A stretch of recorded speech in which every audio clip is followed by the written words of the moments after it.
We've all been there. We book a job, maybe the price was decided on, or maybe it wasn't. But the day of the appointment arrives and you're told by the client, oh, I won't be there. My guest today to talk about this is Steve Toburen, the founder of Homefront Success, and someone who has no doubt faced that situation many times. Steve, I have an appointment. You're coming today. I won't be there. Steve, welcome to the program. Well, thank you, Jeff. I'm happy to be here. Always fun time with you. And today's topic is a good one because some business owners might cringe, Steve, when they hear that. I won't be there when you arrive, or keys under the mat, or something like that. But talk about that. What's the upside? Is there an upside to that when that does happen to a business owner?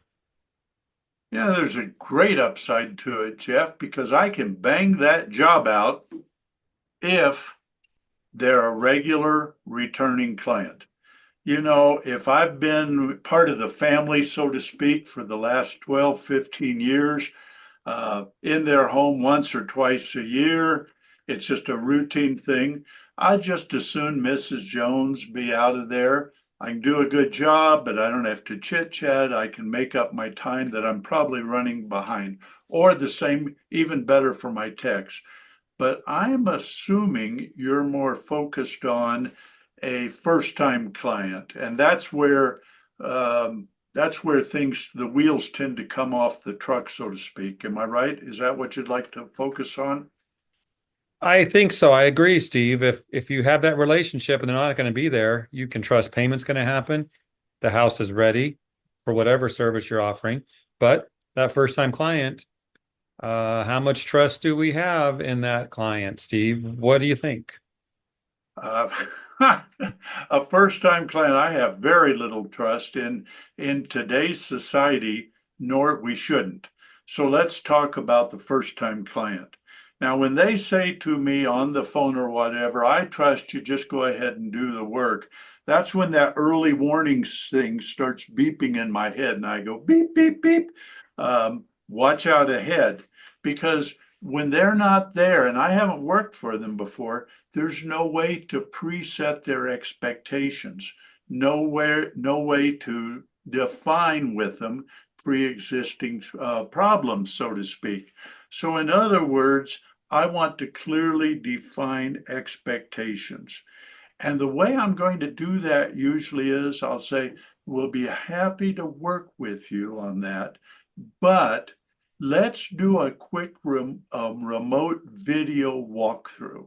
And that's something I really, really promote in my Winning Over Your Callers seminars, which is if they can't be there, let's walk through using FaceTime, WhatsApp, or just like you and I are right now with their tablet on a Zoom call, so we can go through the home, see what's out there waiting for me, and I can preset expectations.